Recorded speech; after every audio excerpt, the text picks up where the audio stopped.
Healthcare. Everybody has an opinion on it. But if you like Obamacare or you like Trumpcare, today we're going to discuss why you're a total fucking idiot.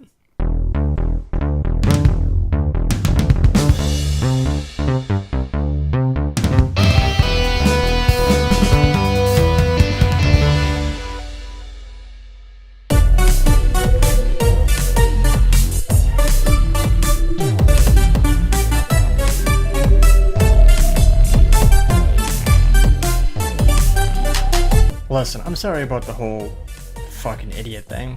I didn't really mean it. It's just to grab your attention. Hopefully you'll stick around and watch the rest of this video. Also, the music, of course, I lowered it for you. I know it sounds like a club scene, but I kind of wrote it and I kind of like that. It's just kind of groovy tune. So, let's get into healthcare and why you're wrong about a lot of your preconceived notions about Obamacare or Trumpcare. Obamacare is a liberal idea for health insurance, so everybody is covered. Wrong! Actually, Senator John Chafee of Rhode Island, a Republican there, created HART, and it was 1993, and it had the individual mandate that Obamacare had, amongst some other things that Obamacare took from that. And that's one of the reasons Obama immediately went with that plan, so that he thought Republicans might like it. And by the way, in 93, a lot of Republicans also didn't like that plan. Trumpcare removes all penalties and gets you out of the individual mandate. Wrong! Actually, Trumpcare has a huge penalty, 30% if you have a lapse in coverage, which could end up hurting a lot more people than you would expect, including people like me. But you can say, well, I don't want health insurance. Okay, yeah, but eventually you might actually want health insurance on some level.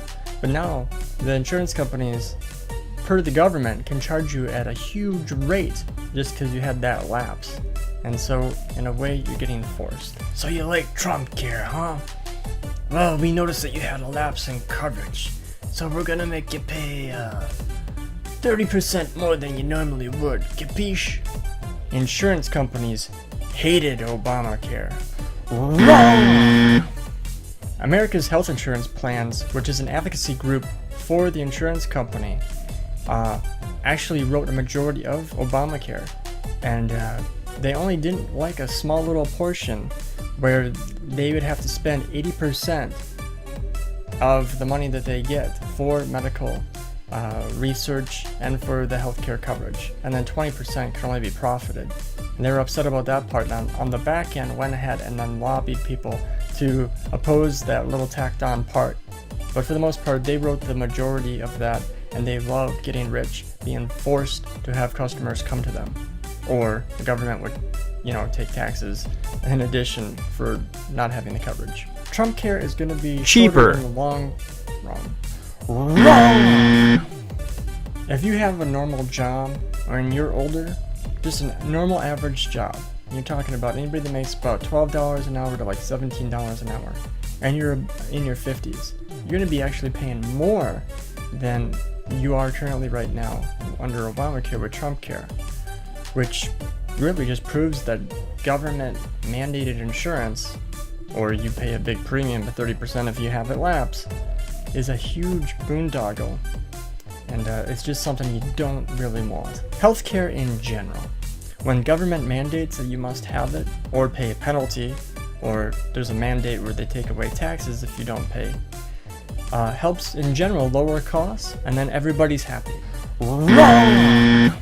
Whatever government gets involved in and subsidizes, the prices go up, and the normal people like me or you actually get hurt in the long run, because as the prices go up, it does not guarantee that my wage is also going up. To compensate when people aren't paying in the way they thought, the government's either going to tax you more, or the insurance company's going to raise the premiums.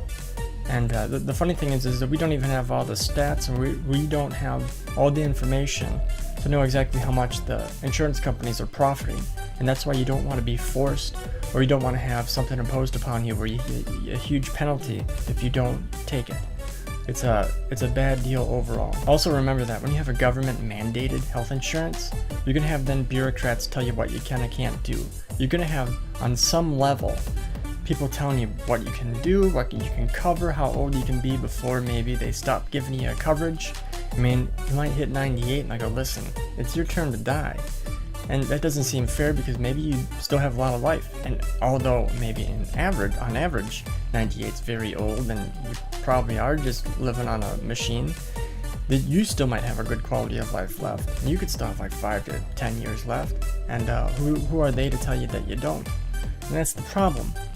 When you have government mandated to try to keep costs down, they're going to deny coverage to people that are at a certain age. And I know some of you are probably less than 50 years old are already agreeing, hey, yeah, fuck them. In some way, maybe not as callous as that, but you're agreeing with that. And that's the problem. Because when you get to that age, or maybe you're 80, and people start deciding, you know, people much younger than you are heartless, and they're like, 80's good enough, dude. Cut them. I don't want my rates going up. And when you give it in the hands of government, which is the will of the people, that stuff can change. And so you actually don't want that to happen. You want it to be in your control, not a government or a bureaucrat in their hands.